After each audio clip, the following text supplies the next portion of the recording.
Hello everyone, welcome to my channel. আজ আমি যে বিষয় নিয়ে কথা বলবো সেটি হলো আনন্দ আম্বানি এবং রাধিকা মার্চেন্টের বিয়ে। বিগত প্রায় 6 মাস ধরে দেখে আসছি আনন্দ আম্বানি ও রাধিকার বিয়ে।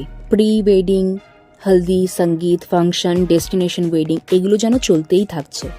কোন অনুষ্ঠান 4-5 দিন পর্যন্ত ভালো লাগে, কিন্তু সেটি যখন মাসের পর মাস চলতেই থাকে ব্যাপারটা বড্ড এক্সস্টিং হয়ে যায়। আর শোনা যায় যে এই ওয়েডিংটা সম্পূর্ণ প্ল্যান করেছে নীতা আম্বানি। কতদিন পর্যন্ত ওয়েডিং চলবে, কোথায় কি সাজানো হবে, কতজন সেলিব্রিটিজ আসবে, কাকে কাকে ইনভাইট করা হবে, সম্পূর্ণ নাকি নীতা আম্বানি প্ল্যান করেছেন। নীতা আম্বানি যেন সবসময় লাইমলাইটে থাকতে চায়, ক্যামেরার সামনে।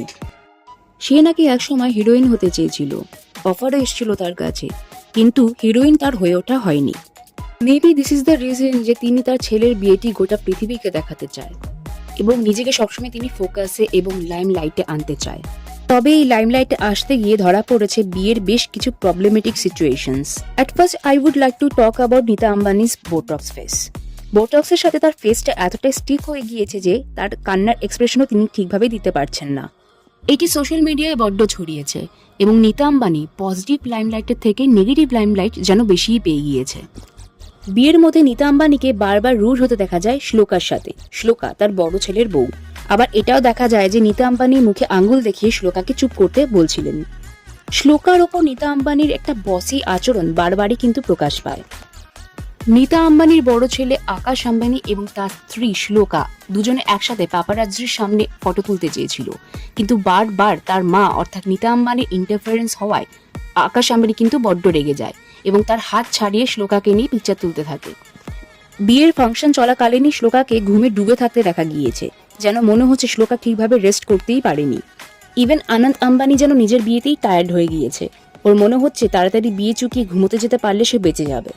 শোনা যায় যে নীতা আম্বানির নাকি মেন্টাল ব্রেকডাউন অবধি হয়ে গিয়েছিল যখন সে জানতে পারে যে কোনো এ লিস্টের সেলিব্রিটিরা নাকি মঙ্গল উৎসব অ্যাটেন্ড করেননি।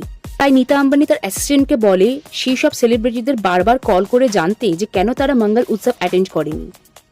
এছাড়াও আম্বানির ছোট ছেলের বিয়েতে শাহরুখ ও গৌরীর মধ্যে দেখা গিয়েছে ঝগড়া, যেটা মিডিয়াতে একটা বড় হেডলাইন তৈরি করেছে।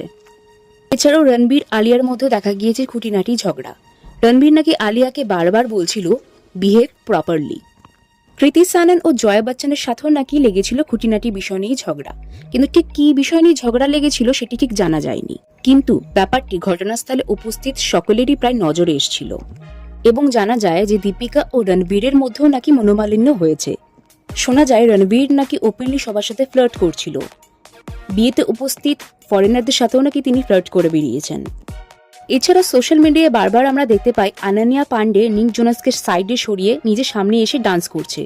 আসলে শোনা যায় আনান্যা নাকি এতটাই ড্রাঙ্ক ছিল এবং মদ্যপ অবস্থায় তার কোনো হুঁশই ছিল না। বড় বড় সেলিব্রিটিদের পাশাপাশিও কিন্তু ইনফ্লুয়েন্সাররাও এই বিয়েতে ইনভাইটেড ছিল, কিন্তু তাদের যে প্রপার সম্মান করা হয়েছে তা আমার ঠিক মনে হলো না। ইনফ্লুয়েন্সারদের জন্য একটা আলাদা জোন করা হয়েছিল ও বলিউড সেলিব্রিটিদের জন্য একটা আলাদা জোন করা হয়েছিল। তাদের কিন্তু কখনোই একসাথে দেখা যায়নি, যেন মনে হচ্ছিল শুধুমাত্র টিআরপির জন্য ইনফ্লুয়েন্সারদের তারা ইনভাইট করেছে বা তাদেরকে সাইডলাইন করে বা ত্যায্য করে রাখা হয়েছিল। সো এগুলোই ছিল আমার বক্তব্য। ভিডিওটা কেমন লাগলো তোমরা জানিও আর সাবস্ক্রাইব করে দিও। Thank you.